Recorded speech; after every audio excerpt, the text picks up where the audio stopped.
Genius Hour and 20 time. What exactly is Genius Hour and 20 time? Well, Genius Hour and 20 time is one of the purest forms of project-based learning. Students are given a specific amount of time to explore a topic that's of interest to them. Now, Genius Hour represents an hour of time that might be given a day or once a week. 20 time really is representative of a specific amount of time that you're going to give students. For me, I called it 20 time because I gave students one day every week to follow this passion project. So what role can they have in the classroom? And this is what's great about Genius Hour and 20 time is that they're very flexible. They can fit any type of classroom K through 12 because the teacher can adjust how much time students are going to use it to complete these projects. You might choose to do it for a marking period. You might choose to do it for a full semester. I chose to do it all year. Key concepts from the reading. According to the Schneider article, Genius Hour does not have to be graded. How is that possible in today's grade-driven environment? Well, I used to teach at a school that was very grade-driven, and I was able to not give a grade for Genius Hour specifically by just being a little creative. You see, students had to write blogs to keep updated on the work they were doing, and those blogs were ungraded.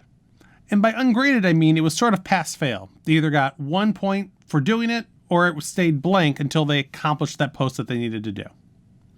The only thing that students were ultimately assessed on was their ability to give this speech, this talk at the end of the project where they shared what they learned. And giving a speech is a part of my ELA curriculum, so it was very easy to just have that as an assigned piece.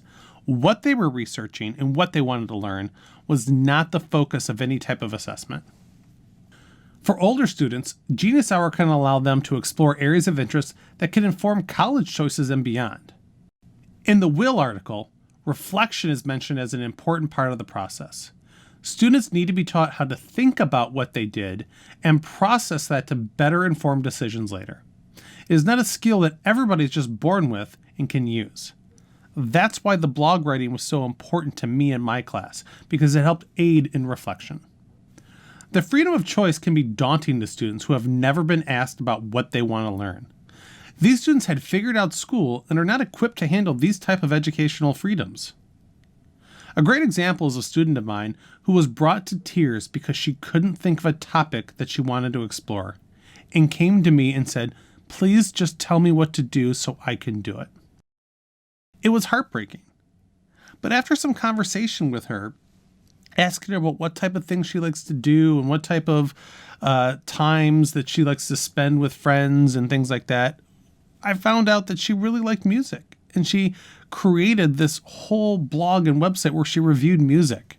And that's what she did. And she worked on writing and worked on journalism. And that was her project. But it was so sad to see a student unable to think freely, to choose a project of their own because the system had programmed her to not do that. Students also have a wonderful feeling of accomplishment when they start a large project on their own and share their success and even their failures with others.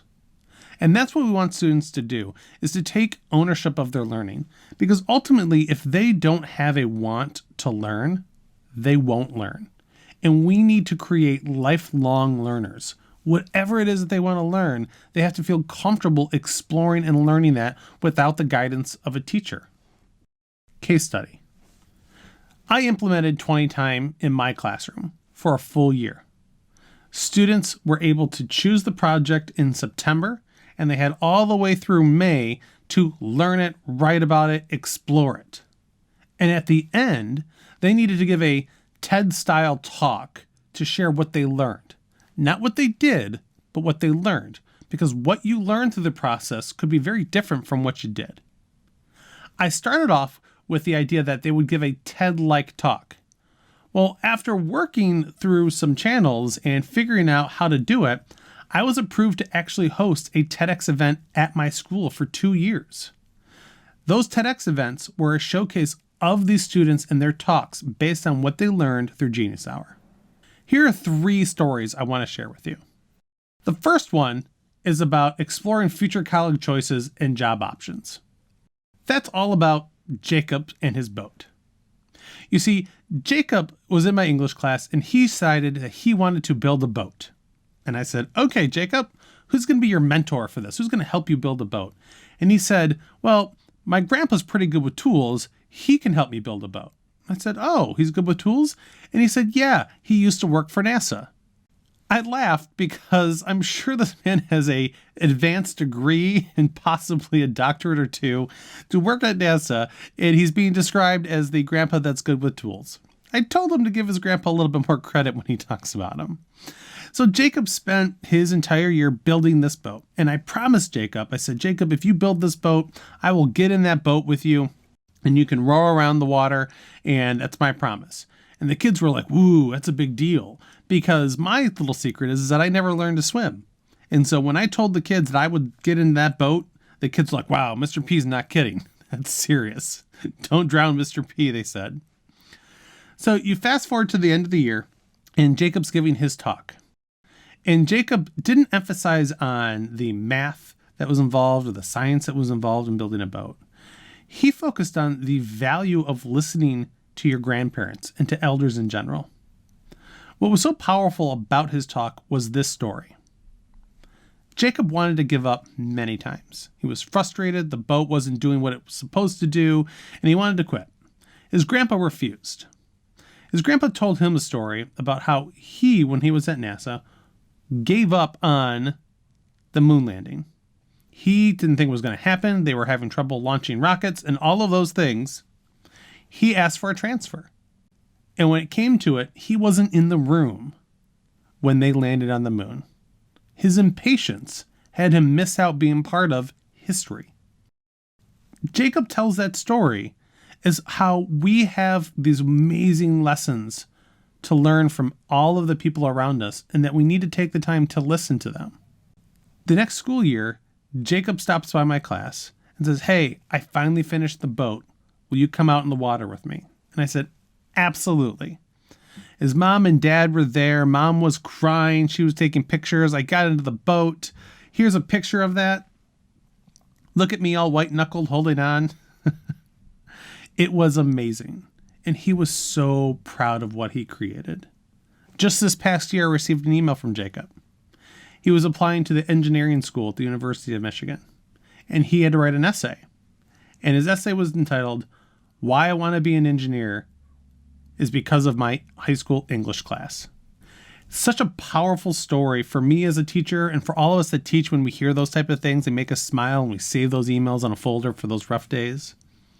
But by giving Jacob this opportunity to learn something that interested him, he was able to make a connection with his grandfather that will last long after the class or any type of curriculum he needs to know. And then it informed him what he wanted to do for the rest of his life, which is so powerful. Another story I want to share has to do with a student of mine named Kitty and her Climb Your Mountain talk that she gave. Kitty's project was that she wanted to raise money to climb Mount Kilimanjaro in Africa. And as part of that, she had to do tons of research and figure out how to go about making that happen. What I love most about Kitty and her project was she never gave up. I said, go for that project. It's going to be great. I wish you luck, thinking internally, there's no way she's going to climb that mountain.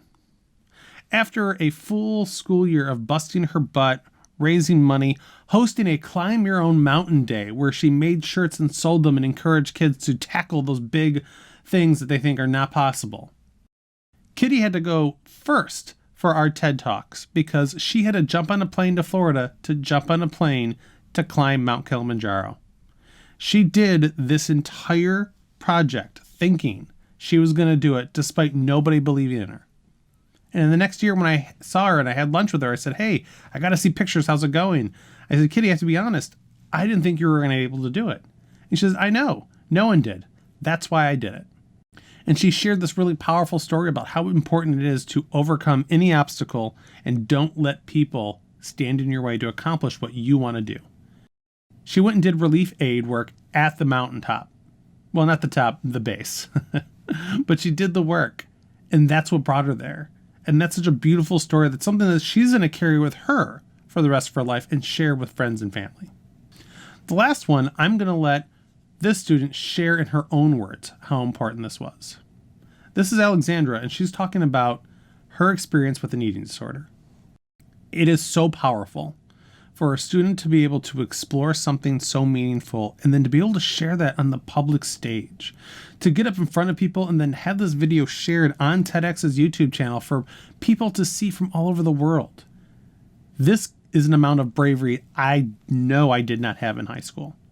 Not as a sophomore, let's be honest, not even as a senior. This was a powerful talk for her. It was important for her and for her healing.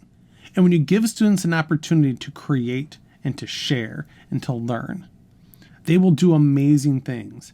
Things that no curriculum could ever assess. Wrap up. Summary. Giving students the choice to create their learning path inside and outside of the curriculum is a wonderful way to build the love of learning within students. Genius Hour and 20 Time is a very pure form of project-based learning for students. Students will rise to the occasion if they are given the tools to do so. Key question: how much choice should students have when it comes to curriculum and learning in the classroom? Can there be too much choice? 20 Time or Genius Hour gives the students the freedom to choose what they want to learn, how they want to learn it, and how they will demonstrate what they did learn. Is this a good approach to take in computer science? Why or why not?